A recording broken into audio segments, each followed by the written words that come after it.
Dream job ఆదిత్యతోనే సాధ్యం. Aditya degree colleges admissions open. For more information visit our website. నమస్తే, నేను Keshav. Welcome to Suman TV. ప్రపంచం మొత్తంలో అత్యుత్తమ విద్యా సంస్థలు అంటే టాప్ 5లో నిలిచేటువంటి పేరు హార్వర్డ్ యూనివర్సిటీ. ఆక్స్ఫర్డ్, కేంబ్రిడ్జ్ ఇదే తరహాలో ఆ లెగసీని కంటిన్యూ చేస్తున్నటువంటి విద్యా సంస్థగా హార్వర్డ్కి ఒక ప్రత్యేకమైనటువంటి పేరుంది. ఇది అమెరికా నుంచి పనిచేసేటువంటి సంస్థ. అయితే ఇటీవల కాలంలో డొనాల్డ్ ట్రంప్ విధానాలు హార్వర్డ్ యూనివర్సిటీకి శాపంగా మారాయా, లేదా హార్వర్డ్ యూనివర్సిటీలో చదవాలనేటువంటి కోరికను చంపేస్తున్నాయా? అసలు హార్వర్డ్ యూనివర్సిటీకి ఆ ప్రత్యేకత ఎలా వచ్చింది? ఒకసారి విశ్లేషించేటువంటి ప్రయత్నం చేద్దాం. మనతో పాటు అమెరికా నుంచి లా స్టూడెంట్ సాయి శ్రీనివాస్ గారు జాయిన్ అవుతున్నారు. సాయి శ్రీనివాస్ గారు నమస్తే. నమస్తే సార్. సాయి శ్రీనివాస్ గారు, ఈ హార్వర్డ్ యూనివర్సిటీకి అంత ప్రత్యేకత, అంత ప్రతిష్టాత్మక సంస్థ అనే ఇమేజ్ ఉన్నప్పుడు ఎందుకు డొనాల్డ్ ట్రంప్ గారు ఫస్ట్ నుంచి కూడా ఇక్కడ విదేశీ విద్యార్థులకి నో ఎంట్రీ ఒకటే పదం ఉపయోగిస్తున్నారు? రీజన్ ఏమైనా ఉందా స్పెసిఫిక్గా? సో ద మెయిన్ రీజన్ ఏంటంటే సార్, మనం ఫస్ట్గా ఆలోచించుకోవాల్సింది హార్వర్డ్ అనేది ఒక ప్రైవేట్ సంస్థ సార్. సో అది గవర్నమెంట్ ఇన్ఫ్లుయెన్స్ అనేది దానికి ఆ సంస్థకి ఎక్కడే కానీ ఉండదు. అట్లనే అత్యధికంగా ధనికమైన యూనివర్సిటీ మన ప్రపంచంలో ఉందంటే అది హార్వర్డ్ యూనివర్సిటీ. ట్రంప్ గారు ఒకటే ఆలోచిస్తున్నారు ఏంటంటే, ఒక్కసారి మనం హార్వర్డ్ ని ఢీకొట్టగలిగితే, హార్వర్డ్ ని మనం కంట్రోల్ చేయగలిగితే ఈ ప్రపంచంలో మనం ఏదైనా చేయగలము అనే ఒక ప్రిజంప్షన్ కి ట్రంప్ రావడం జరిగింది. ఎందుకంటే మీరు అతను ప్రమాణ స్వీకారం చేసినప్పుడు నుండి వివిధ కాంట్రవర్షియల్ బిల్స్ తీసుకొని రావడం జరిగింది. అలానే ట్రంప్ ఎందుకు హార్వర్డ్ ని ఫోకస్ చేస్తున్నాడంటే, అక్కడ వివిధమైన ఇంటర్నేషనల్ స్టూడెంట్స్ రీసెర్చ్ చేయడానికి వస్తారు. ఆల్మోస్ట్ అక్కడ 31% ఇంటర్నేషనల్ స్టూడెంట్స్ ఉంటారు. అంటే వివిధ దేశాల నుండి ఆల్మోస్ట్ 200 దేశాల నుండి ఒక యూనివర్సిటీకి వచ్చి చదువుకుంటున్నారు అంటే హార్వర్డ్ లో ఒకటి. హార్వర్డ్ లో సీట్ రావడం అనేది మీరు అందరు మనం చూసింటారు. ఎంతో గగనంగా ఆలోచిస్తుంటారు స్టూడెంట్స్ కూడా. సో ఆ యూనివర్సిటీలో ఏమైందంటే, last year Israel pro Palestinian issue ఆ టైంలో కొంతమంది స్టూడెంట్స్ ప్రో పాలిస్తానీకి సపోర్ట్ చేయడం, ఉద్యమాలు చేయడం జరిగింది. పాలస్తీనా ఇష్యూ ఎక్కడో పశ్చిమాసియాలో ఉన్నటువంటి సమస్య. పాలస్తీనా ఇష్యూకి ఇంటర్నల్గా అమెరికన్ పాలిటిక్స్కి లింక్ ఏమైనా ఉంటుందా? సో ద మెయిన్ లింక్ నేను అనుకోవడం ఏంటంటే, మోస్ట్ ఆఫ్ ద హార్వర్డ్ యూనివర్సిటీకి డొనేషన్స్ ఇచ్చే వాళ్ళు అందరు ఇజ్రాయెలీస్ సార్. అందరు జీవ్స్ ఇస్తుంటారు. మీరందరికీ తెలుసు, జీవ్స్ ఎక్కువ మంది ఇజ్రాయెల్ లోనే ఉంటారు. వాళ్ళందరూ వివిధ ధనికులు. సో ఈ వ్యాపారంలో పలుకుబడి ఉన్నటువంటి వాళ్ళు ఎక్కువ మంది జ్యూస్ ఉంటారు కాబట్టి ఇంటర్నేషనల్ బిజినెస్ సెంటర్స్ లో కూడా ఎక్కువ వాళ్ళవే మోస్ట్ పాపులర్ ఆర్గనైజేషన్స్ ఉంటాయి అనేది ఒక నానుడి. సో అంటే వాళ్ళే రాజ్య పోషకుల హార్వర్డ్ యూనివర్సిటీకి. అంటే రాజ్య పోషకులు అని చెప్పను, కానీ ఒక ఇన్ఫ్లుయెన్స్ చేసే ఒక కమ్యూనిటీ అని చెప్పవచ్చు సార్ మనం. Okay okay. సో అంటే ఎక్కువ మంది యూజువల్గా ఇక్కడ పబ్లిక్ యూనివర్సిటీస్ లో కానీ అమెరికాలో ఏం జరుగుతుంది అంటే, మీరు ఒకసారి ధనికులు అయిన తర్వాత మీ దగ్గర ఉన్న డబ్బులు ఎంతో కొంత మీరు చదివిన యూనివర్సిటీకి ఇస్తుంటారు.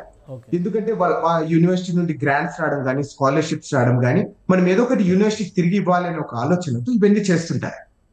సో అలానే జీవ్స్ అత్యధికంగా హార్వర్డ్ లో చదివిన వాళ్ళు వివిధ $1 బిలియన్ ఫండ్ దాంట్లో ఇవ్వడం జరిగింది. అక్కడ ఏమైంది, పాలిస్తానీ ఇజ్రాయెల్ ఇష్యూ జరిగినప్పుడు కొంతమంది ఇజ్రాయిల్ ని టార్గెట్ చేస్తూ ఈ ప్రో పాలిస్తానీ ఉద్యమకారులు ఏదో వాళ్ళకి చించపరచు మాట్లాడడం కానీ, వాళ్ళు కొంచెం ఏదో భయందాలకి క్రియేట్ చేసే సందర్భాలు వచ్చాయండి. ఆ టైంలో ఏ యాక్షన్ కానీ తీసుకోకుండా జరిగింది. అప్పుడు జరిగిన సందర్భాల్లో ఈ ఇజ్రాయిలీస్ అంతా కొంచెం ప్రెషర్ పెట్టినట్టు జరిగింది అనుకుంటున్నా సార్ నేనైతే. సో దాని ద్వారా మేము ఫండ్ అంతా వెనక్కి తీసేసుకుంటాం అనేది స్టార్టింగ్ నుండి అది రావడం జరిగింది. అట్లనే మీరు చూసుకుంటే హార్వర్డ్ ప్రెసిడెంట్ కూడా రాజీనామా చేయడం జరిగింది ట్రంప్ అడ్మినిస్ట్రేషన్ వచ్చిన తర్వాత. ద మెయిన్ రీజన్ ఏంటి, ఇదే అనుకుంటున్నాను. సో మేబీ ద జ్యూస్ అందరూ ఏమన్నా విత్డ్రా చేసుకుంటామని చెప్పడం ద్వారా ఇదంతా జరిగింది. కానీ ఇక్కడ ఒకసారి మనం ఆలోచించుకోవాల్సింది ఏంటంటే సార్, అంటే ఇర్రెస్పెక్టివ్ ఆఫ్ అంటే పాలిస్తానీ లేకపోతే పాకిస్తానీ, ఆఫ్ఘనిస్తాన్ ఏదైనా ఎవరైనా కానీ సో టెర్రరిస్ట్ ఆర్గనైజేషన్ కి సపోర్ట్ చేస్తున్నారు అంటే తప్పకుండా అవన్నీ ఎంకరేజ్ చేయడం కరెక్ట్ కాదు ఏ యూనివర్సిటీ అయినా. కానీ హార్వర్డ్ లో ఏమైతుంది అంటే 31% ఇంటర్నేషనల్ స్టూడెంట్స్ వచ్చే కొద్దీ వివిధ సోషల్ అపియరెన్స్ కానీ, సోషల్ ఎన్విరాన్మెంట్ లో, సోషల్ వాల్యూస్ లో వాళ్ళు అక్కడికి వచ్చేసి వాళ్ళ బిలీఫ్స్ ని కానీ, వాళ్ళ వాల్యూస్ ని కానీ, వాళ్ళ ఆలోచనలు కానీ అక్కడ ఎక్స్ప్రెస్ చేస్తుంటారు ఎక్కువ హార్వర్డ్ లో. అందుకు జరిగిన ఉద్యమమే ఇది. అలానే మీరు చూసుకుంటే April 12 ఆ టైంలో ట్రంప్ ఏమని అడిగారంటే హార్వర్డ్ యూనివర్సిటీని, ఆ టైంలో జరిగిన అంటే ఈ ప్రో పాలిస్తానీ ప్రొటెస్ట్ లో మీకు జరిగిన ఇన్సిడెంట్స్ తో స్టూడెంట్స్ ఎవరెవరు పాల్గొన్నారు అనే దాని లిస్ట్ మాకు కావాలని ఇండైరెక్ట్ గా అడగడం జరిగింది. హార్వర్డ్ వాడు ఇవ్వరు కదా సార్. ఒక్కసారి స్టూడెంట్స్ ఇన్ఫర్మేషన్ అనేది గవర్నమెంట్ కి ఎందుకు ఇవ్వాలి అంటే సింపుల్ క్వశ్చన్. ఒక ప్రైవేట్ యూనివర్సిటీలో చదివే విద్యార్థుల్ని గవర్నమెంట్ కి ఏం సంబంధము అనేది హార్వర్డ్ ఆర్గ్యుమెంట్. సో అలానే ట్రంప్ ఏం చేశాడంటే సరేలే అది ఇవ్వకండి. సో హార్వర్డ్ స్టూడెంట్స్ కి గత 5 సంవత్సరాలలో ఏదైనా క్రిమినల్ రికార్డ్స్ ఉన్నా కానీ, వాళ్ళు ఎక్కడన్నా ఎగ్జామ్స్ లో కాపీ కొట్టినా కానీ, లేకపోతే వాళ్ళు ఏ దేశాల నుండి వచ్చారు, ఎక్కడ వాళ్ళ ఫ్యామిలీ బ్యాక్గ్రౌండ్ ఏంటి, ఈ 5 కండిషన్స్ అని లిస్ట్ అవడం జరిగింది. అది కూడా హార్వర్డ్ డినై చేస్తా రావడం జరిగింది. చేస్తానే ఏప్రిల్ స్టార్టింగ్ నుండి సుమారు నాకు తెలిసినంత వరకు ఒక 40-50 బిలియన్ డాలర్లు గ్రాంట్స్, స్కాలర్షిప్స్ కట్ చేయడం జరిగింది సార్ ట్రంప్. అయినా కానీ హార్వర్డ్ ఎక్కడే కానీ వెనక్కి తగ్గలేదు. ఎందుకంటే ఒక చిన్న సింపుల్ రీజన్ చెప్తా సార్. ఇంటర్నేషనల్ స్టూడెంట్స్ ఒకటే 6,000 మంది ఇంటర్నేషనల్ స్టూడెంట్స్ 4,000 కోట్ల రూపాయలు ఫీజు రూపంలో హార్వర్డ్ యూనివర్సిటీకి డబ్బులు ఇస్తున్నారు. 4,000 కోట్ల రూపాయలు. మీరు అర్థం చేసుకోండి ఎంత ఇన్ఫ్లుయెన్షియల్, ఎంత డబ్బులు ఉంది అని వాళ్ళ దగ్గర. వాళ్ళు అయినా కానీ లెక్క చేయకోకుండా ఇప్పుడు రైట్ నౌ ట్రంప్ ఏం చేస్తున్నారంటే ఇంటర్నేషనల్ స్టూడెంట్స్ ని తీసుకోకూడదు, ఎందుకంటే వీళ్ళు యాంటీ టెర్రరిస్ట్ ఆర్గనైజేషన్స్ కి సపోర్ట్ చేస్తున్నారు, టెర్రరిస్ట్ గ్రూప్లకు సపోర్ట్ చేస్తున్నారు. మీ అందరికీ తెలిసిందే అమెరికా అనేది క్యాపిటలిస్ట్ ఎకనామీ సార్. ఇక్కడ కమ్యూనిజం అనేది ఎక్కడే కానీ చోటు ఉండదు. మీరు ఎక్కడ పోరాటాలు చేయాలన్నా కానీ మేము రాజ్యం కోసం పోరాడతామంటే బొక్కలో తీసుకొని. అమెరికా ఒక డెమోక్రటిక్ నేషన్, ఎవరినైనా ప్రశ్నించవచ్చు, ప్రజాస్వామ్య పద్ధతిలో నిరసన తెలియజేయచ్చు అని కూడా చెప్తారు కదా. అలాంటప్పుడు రైట్స్ కోసం, సివిల్ రైట్స్ కోసం మాట్లాడే వాళ్ళు ఎవరికైనా కానీ రైట్ ఉంటుంది. మాట్లాడిన ప్రతి ఒక్కరు కమ్యూనిస్ట్ ఎట్లా అవుతారు? ఇప్పుడు ట్రంప్ అడ్మినిస్ట్రేషన్ ఈ డిస్క్రిమినేషన్ పాటిస్తుందా? Communist versus civil rights fighters వీళ్ళ మధ్య ఒక గీతను ఏమైనా గీసే ప్రయత్నం చేస్తుందా? అంటే నేను గీత గీసేది అనేది సో మామూలు హిస్టారికల్ గా మీరు చూసుకుంటే చాలా సందర్భాలలో సో చైనా కమ్యూనిస్ట్ పార్టీకి వాళ్ళకు లింక్స్ ఉన్నాయి అనేది చాలా సందర్భాల్లో సిటిజన్స్ అంటే ఇక్కడున్న సో నార్మల్ గా సిరీస్ లో కానీ వీసా మీద వచ్చిన వాళ్ళందరినీ గెంటేయడం జరిగింది సార్ చాలా సందర్భాల్లో. చైనా ప్రెసిడెంట్ జింపింగ్ కూతురు కూడా అక్కడ స్టడీస్లో ఉంది, చదువుకుంటుంది, మసాచ్యూసెట్స్లో ఉంటుంది. ఇట్లాంటి ఇన్ఫర్మేషన్ ఇవాళ అమెరికన్ ఎంబసీకి సంబంధించినటువంటి అఫీషియల్స్ కొంతమంది అది కూడా రివీల్ చేశారు. సో వీళ్ళందరూ హార్వర్డ్ని ఒక కేంద్రంగా చేసుకుని అమెరికా వ్యతిరేక భావజాలాన్ని నిజంగానే పెంపొందించేటువంటి అవకాశం ఉందా డొనాల్డ్ ట్రంప్ అనుమానిస్తున్నట్టుగా? అంటే జస్ట్ అనుమానిస్తున్నారు సార్, ప్రాక్టికల్ గా అట్లాంటివి ఏం జరగదు సార్. అంటే స్టూడెంట్స్ కి దానికి ఏం సంబంధం సార్? యూజువల్ మీ అందరికీ తెలుసు కోల్డ్ వార్ అనేది ఎప్పుడు యుఎస్ కి చైనాకి ఎప్పుడు నడుస్తూనే ఉంది. ఆ రీజన్స్ పెట్టుకొని ఏదో ఇట్లా చేస్తున్నారు తప్ప సో వేరే అవకాశాలు అయితే అక్కడ ఏం లేవు అనుకుంటున్నాను సార్ నేనైతే. సో అట్లనే చదివిందా లేదా అనేది ఒక దేశ ప్రధాని కూతురు కానీ అధ్యక్షుడు కూతురు కానీ ఒక దేశంలో చదువుతుంది అంటే ఎవరికి తెలియకోకుండా ఉండడం అనేది అసాధ్యం సార్. నేనైతే ఇన్ని రోజుల తర్వాత బయటకు పడింది లేదంటే అది మేబీ నేనైతే నమ్మసక్యంగా లేదైతే అనుకోవచ్చు సార్ మనం. ఓకే. సో మనకి హార్వర్డ్లో చదువుకున్నటువంటి మన స్టూడెంట్స్, ఇండియన్ స్టూడెంట్స్కి ఏదైనా ప్రభావం ఉంటుందా అడ్మిషన్స్ విషయంలో కానీ? ప్రజెంట్ ఆల్రెడీ క్యాంపస్లో ఉన్నటువంటి వాళ్ళకి కానీ ఇబ్బంది ఉండేటువంటి అవకాశం ఉంటుందా దీనివల్ల? సార్ సుమారు మన ఈ భారతీయ విద్యార్థులు సుమారు 788 మంది ఉన్నారని తెలిసింది సార్ మనకు రీసెంట్ న్యూస్ ప్రకారం. ఓన్లీ హార్వర్డ్లోనే సార్ 6,000 మందిలో సుమారు మనము ఆల్మోస్ట్ 12-13% ఉన్నాం సార్. ఓకే. ఒక హార్వర్డ్ లోనే వాళ్ళపైన ఏమైనా చర్యలు తీసుకుంటారా? వాళ్ళకి ఏమైనా ఎకడమిక్స్ ఇబ్బంది అయ్యేటువంటి పరిస్థితి ఉంటుందా? సార్ నాకు తెలిసి చాలా ఇబ్బంది పరంగానే ఉంటుంది సార్. అంటే మెంటల్ ప్రెషర్ ఎక్కువ విపరీతంగా పెరిగిపోతుంటది కదా సార్. అంటే వాళ్ళందరికీ మన లాస్ట్ ఒక వారం క్రితం సెవిస్ టర్మినేట్ చేశారు. సెవిస్ టర్మినేట్ చేస్తే మీ లీగల్ స్టేటస్ అమెరికాలో ఉండేది కోల్పోతారు సార్. దానివల్ల జరిగే కారణాలు ఏంటంటే మీరు డిపోర్టేట్ కావచ్చు, లేకపోతే మిమ్మల్ని అరెస్ట్ చేయొచ్చు, ఇలాంటివన్నీ స్టార్ట్ అయిపోతాయి. మీ ఎడ్యుకేషన్ ని కంటిన్యూ చేయలేము. One of the reason. అట్లనే దాని తర్వాత జరిగిన చాలా ఇన్స్టిట్యూషన్స్ చైనాలో ఉన్న ఒక టాప్ 10 యూనివర్సిటీస్ లేకపోతే అలానే సింగపూర్, ఆస్ట్రేలియాలో ఉండే వాళ్ళు కూడా హార్వర్డ్ లో ఎవరైనా కానీ మధ్యలో డిస్కంటిన్యూ చేసి వస్తే మేము తీసుకుంటాం, మిమ్మల్ని ఫ్రీగానే మా యూనివర్సిటీస్ లో చదివిస్తామని కూడా చెప్పడం జరిగింది.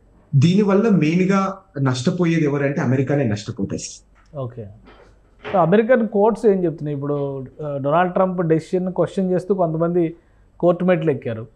కోర్టులు ఇందులో ఇన్వాల్వ్ అయ్యి ఒక సొల్యూషన్ ఇచ్చే అవకాశం ఎంతవరకు ఉంటుంది? అంటే సొల్యూషన్ అనేది ఏం లేదు సార్. మళ్ళీ మీరు అందరూ చూసుకుంటారు ఈ సెవిస్ టర్మినేట్ అయ్యిండేది అంటే సెప్ లో వాళ్ళని రిమూవ్ చేసిండేటన్ని మళ్ళీ రీఇన్స్టేట్ చేయమని అడగండి. అంటే ఏంటి దాని మీనింగ్ ఏంటంటే ఇంటర్నేషనల్ స్టూడెంట్స్ మీరు లీగల్ గా ఇక్కడ అమెరికాలో ఉండొచ్చు, ఫ్యూచర్ లో కూడా మీరు ఇంటర్నేషనల్ స్టూడెంట్స్ తీసుకొని రావచ్చు అని చెప్పడం జరిగింది. ఆ కోర్టుని ధిక్కరించుకోకుండా అంటే కోర్టు ఆర్డర్ ని ధిక్కరించకుండా ట్రంప్ ఏం చేశాడంటే ఫ్యూచర్ లో వచ్చే visa appointments, visa interviews cancel చేయడం జరిగింది. అంటే ఇండైరెక్ట్ గా ఏం చేస్తున్నారు, ఇంటర్నేషనల్ స్టూడెంట్స్ అమెరికా రానికోకుండా చేశారు. దాంట్లో భాగంగా హార్వర్డ్ యూనివర్సిటీ వాళ్ళు కూడా రారు. ఓకే. సింపుల్ లాజిక్ అది. అట్లనే ఇక్కడ ఏమైతుందంటే సార్, ఒక్కసారి ఇక్కడ మనము హార్వర్డ్ ఇన్స్టిట్యూషన్ కూడా ఒకసారి మనం మెచ్చుకోవాలి సార్. ఒక ప్రైవేట్ ఇన్స్టిట్యూషన్ ట్రంప్ ఆర్డర్ అంటే ఒక ప్రెసిడెంట్ దేశ అధ్యక్షుడి ఆర్డర్ కి వ్యతిరేకంగా వెళ్ళి పోరాడుతుందంటే ఒకసారి అర్థం చేసుకోండి. అంటే ఎంత ఆర్థికంగా కానీ వాళ్ళు లేకపోతే ఎంత పవర్ఫుల్ గా ఉంటే ఒక అధ్యక్షుడి కోసం వాళ్ళు వెళ్తారు. అట్లనే మీరు కూడా ఒకసారి, సో మీరు చాలా సార్లు వినింటారు సామెతలు, ఒకసారి రాజ్యం మన మీద పగబట్టిందంటే వివిధ కారణాల వల్ల మమ్మల్ని ఇబ్బంది పెట్టచ్చు. అట్లనే ట్రంప్ కూడా సో వివిధ సందర్భాల్లో హార్వర్డ్ ఇబ్బంది పెడుతున్నారు, దాన్ని ఢీకొడుతూ వాళ్ళు ఎదిరించి పోరాడుతున్నారని హార్వర్డ్ కూడా ఎంత పవర్ఫుల్ ఒకసారి అర్థం చేసుకోవాలి మనం. అంటే ఫైనాన్షియల్ గా కానీ లైక్ సో దీంట్లో కానీ. అట్లనే ఇంకొకటి కూడా సార్, ఒక్కసారి కేసు ఫైల్ చేయాలంటే ఏదైనా ఇన్స్టిట్యూషన్, ఒకవేళ మనం ఏదైనా బర్త్ రైట్ సిటిజన్షిప్ గురించి మనం కేసు ఫైల్ చేసాం సార్, అవతల నుండి గవర్నమెంట్ సైడ్ కోర్టు అడ్వకేట్లు వాదియాలంటే ఆ కేసు కంప్లీట్ అయినంత వరకు $250 million ఖర్చు సార్. అది ఎవరి డబ్బు? అదంతా మామూలుగా మనం కట్టే ట్యాక్స్ రూపంలో వచ్చే డబ్బే వాళ్ళకి అడ్వకేట్లకు డబ్బులు ఇస్తున్నారు. అంతకు మించి అక్కడ ఏం జరగడం లేదు. ఓకే, సో ఇప్పుడు ప్రతి సందర్భం చెప్పండి. ప్రతి సందర్భంలో ప్రతిరోజు మనం ఇట్లా కోర్టు మెట్లు ఎక్కుతూ సో ప్రతిరోజు ఇలా దినదిన గండంగా ఉండాలి అనుకుంటే చాలా ఇబ్బందిగా ఉంటుంది మన స్టూడెంట్స్ కూడా. అంటే మమ్మల్ని మానసికంగా చాలా ఇబ్బందికరంగా ఉంది. అంటే మేము ఎక్కడే కానీ డైరెక్ట్ ఎఫెక్ట్ కావడం లేదు, అయినా కానీ మెంటల్ గా ప్రెషర్ గా విద్యార్థులు అయితే ఫీల్ అయిపోతున్నారు సార్. మీరు అందరూ చూసుకొని ఇంట్లో తల్లిదండ్రులు మీకైనా కానీ 24 గంటలు, మీకు అమెరికాకు సంబంధం లేకపోయినా కానీ 24 గంటలు మీరు న్యూస్ చూస్తున్నారు. అమెరికాలో ఏం జరుగుతుంది, ఏంటి, ఎలా ఇబ్బంది పడుతున్నారు స్టూడెంట్స్ అని.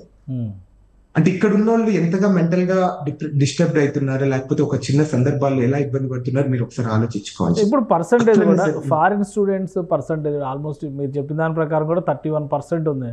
అది 15% రిస్ట్రిక్ట్ చేయాలని కూడా డొనాల్డ్ ట్రంప్ ఒక ప్రపోజల్ పెట్టారు అంటున్నారు.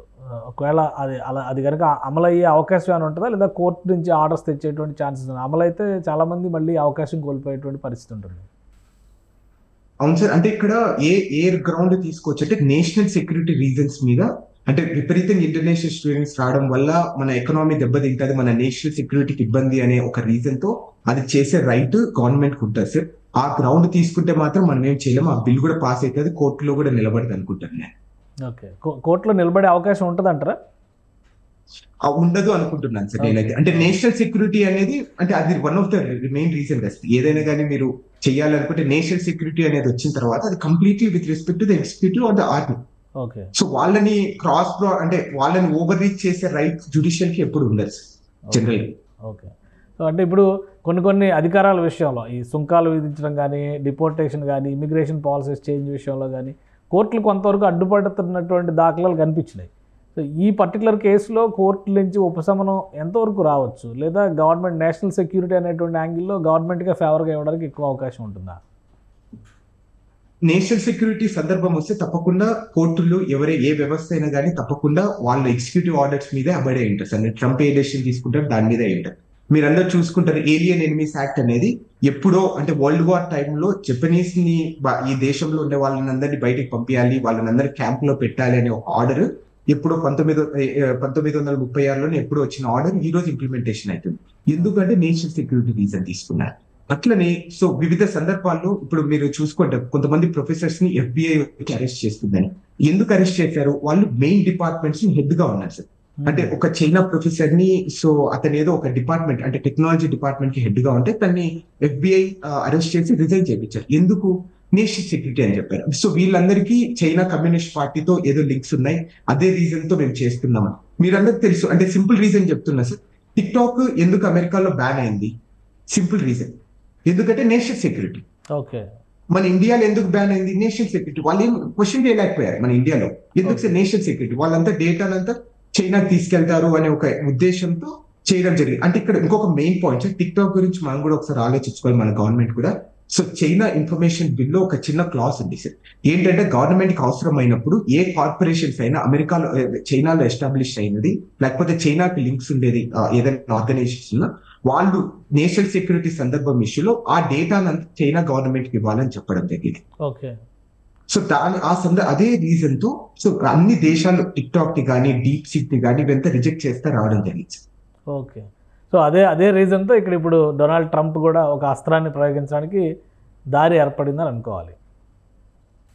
అది అనుకోవాలి. అట్లనే ఇప్పుడు ట్రంప్ ఇంకొక ఆర్గ్యుమెంట్ చేస్తున్నాడు ఏంటంటే అమెరికన్లు 31% అంటే ఇవన్నీ అమెరికన్లకు వచ్చే సీట్లు కదా, మాకు రాకోకుండా ఎవరో వచ్చి తీసుకుంటున్నారు అనేది అతను ఆర్గ్యుమెంట్ చేస్తున్నాడు. అందుకే 50% లోకల్ నేటివ్ అమెరికన్స్ ని ప్లీజ్ చేసే పనిలో ఉన్నారు. ప్లీజ్ చేసే పనిలో ఉన్నారు, అది ఎవరైనా సపోర్ట్ చేస్తారు. రైట్ ఎంతవరకు హార్వర్డ్ యూనివర్సిటీ ఎంతవరకు పోరాడే అవకాశం ఉంటుంది? గవర్నమెంట్కి సరెండర్ అయ్యేటువంటి చట్టాలన్నీ గవర్నమెంట్కి అనుకూలంగా వచ్చినప్పుడు సరెండర్ అవ్వక తప్పని పరిస్థితి ఎదురవుతుందా? అంటే ఇంకొక కొన్ని సందర్భాలలో ఇప్పుడు నేషనల్ సెక్యూరిటీ ఇష్యూ కానీ లేకపోతే for the greater of the nation కానీ ఆ సందర్భాల్లో ఎవరైనా కానీ ఏ వ్యక్తి అయినా కానీ ఒక దేశంలో ఉన్న తర్వాత వాళ్ళందరూ సరెండర్ అయిపోతారు సార్. కానీ హార్వర్డ్ అనేది విపరీతంగా పోరాడుతుంది. మనం చూడాలి అంటే ఫ్యూచర్ లో ఏమైతుంది అనేది. అంటే ఇక్కడ హార్వర్డ్ ని కూడా మనం ఇందాక మెచ్చుకోవాలి సార్. ఒక అధ్యక్షుడిని వ్యతిరేకంగా పోరాడుతుంది ఒక చిన్న యూనివర్సిటీ అంటే మీరు అర్థం చేసుకోండి. చాలా యూనివర్సిటీస్ కొలంబియన్ కానీ న్యూయార్క్ కానీ అవన్నీ కంప్లీట్ గా సరెండర్ అయిపోయాయి. పెద్ద పెద్ద లా ఫర్మ్స్ ట్రంప్ కి ఇబ్బంది పడి వాళ్ళందరూ ఎగ్జిక్యూటివ్ ఆర్డర్ లో సైన్ పెట్టడం జరిగింది. సర్లే మేము మీకోసం ఇన్ని అవర్స్ మీకోసం కష్టపడతాము. Right thank you Sai Srinivas గారు విశ్లేషణ అందించినందుకు.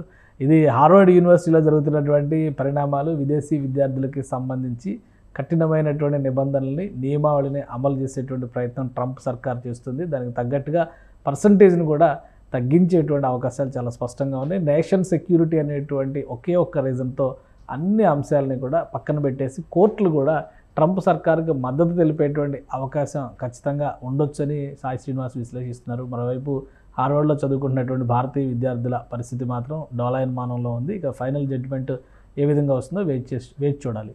ఇది special discussion. Keep watching. Suman టీవీలో మీ పర్సనల్ అండ్ బిజినెస్ ప్రమోషన్స్ కోసం కింది నెంబర్కి కాంటాక్ట్ చేయండి.